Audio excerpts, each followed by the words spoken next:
ایک نیکی دوسری نیکی کا سبب بنتی ہے، ایک نیکی کے بعد دوسری نیکی کا موقع میں. اس طرح معاذ اللہ ثم معاذ اللہ ایک گناہ کرے تو بندہ دلیر نہیں ہو جاتا کہ چلو یار ایک کر لے. ہمارے بزرگوں نے لکھا ہے کہ آپ کی نماز قضا ہو جائے تو کسی کو بتائیں نہیں میری قضا ہو گئی، پھر تو وہ کہے گا چلو میں بھی قضا کر لیتا ہوں. آپ کوئی گناہ کریں تو گناہ کا اعلان، کوئی غلطی ہو جائے تو چھپائیں، بتائیں نہیں، ورنہ دوسرے بھی دلیر ہو جائیں. میں ایک تجزیہ نگار کو پڑھ رہا تھا، وہ کہہ رہا تھا کہ میڈیا پہ جو ہم دکھاتے ہیں نا چینلوں پہ، تو ہم تو وہ انٹرویو لے کے نا کسی مجرم کا کہ میں نے یہ کیا میں نے وہ کیا، تو آپ تو لوگوں کو گناہ کے طریقے بتا رہے ہیں، آپ لوگوں کو دلیر کر رہے ہیں کہ اس نے کر لیا تو میں کر لوں گا تو کیا ہو گیا. ایک گناہ دوسرے گناہ کا دروازہ کھولتا ہے. اسی طرح ایک نیکی دوسری نیکی کا سبب بن جاتی ہے. عارف رومی فرماتے ہیں ایک شخص نے اپنے مرشد سے پوچھا تھا کہ حضور مجھے کیسے پتہ چلے گا کہ میرا ذکر قبول ہے؟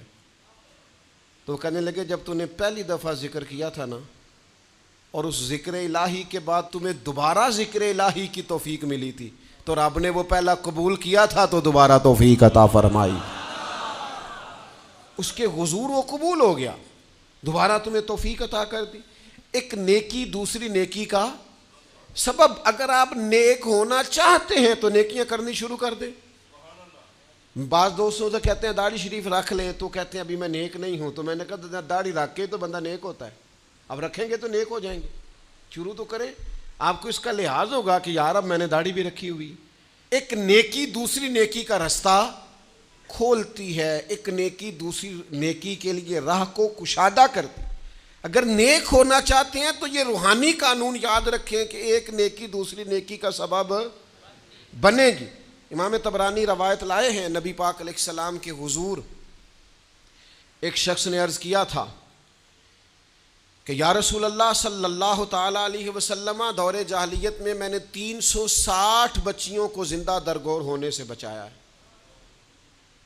ان کے ماں باپ اور ان کا باپ جو تھا وہ معاذ اللہ ان کو زندہ دفن کرنا چاہتا تھا. میں نے اونٹ دے کر بچیوں کو بچایا اور پھر میں نے ان کی پرورش بھی کی. تو یا رسول اللہ صلی اللہ علیہ وسلم میں نے 360 بچیوں کی جان بچائی ہے، مجھے اس کا اجر ملے گا؟ یہ بڑی باریک بات اس شخص نے پوچھی ہے. اصول یہ ہے کہ حالت کفر میں جو انسان نیکی کرتا ہے اس کا اسے اجر نہیں ملتا. اجر کے لیے ایمان ضروری ہے، ایمان پر اجر مرتب ہوتا ہے. جس کا ایمان نہیں اس کو اجر نصیب شرط ہے کہ بندہ مومن ہو تو اس کے نیک اعمال قبول. اب یہ سوال کیا کر رہے ہیں، ذرا باریک بات ہے سمجھے. یا رسول اللہ صلی اللہ تعالی علیہ وسلم، کیا مجھے اللہ اجر دے گا؟ میں نے دور جاہلیت میں 360 بچیوں کو زندہ درگور ہونے سے بچایا ہے، اس کا مجھے اجر ملے گا؟ قربان جائیں، حضور فرماتے ہیں انا افصح العرب، میں عربوں میں سب سے زیادہ فصیح و بلیغ ہوں. اس نے کہا حضور اجر ملے گا؟ تو حضور فرمانے لگے تمہیں تو اجر مل گیا ہے. وہ حضور سے پوچھتا ہے یا رسول اللہ میں نے 360 بچیوں کی جان بچائی ہے، زندہ درگور ہونے سے بچایا، اجر ملے گا؟ حضور فرمانے لگے تمہیں تو مل گیا ہے.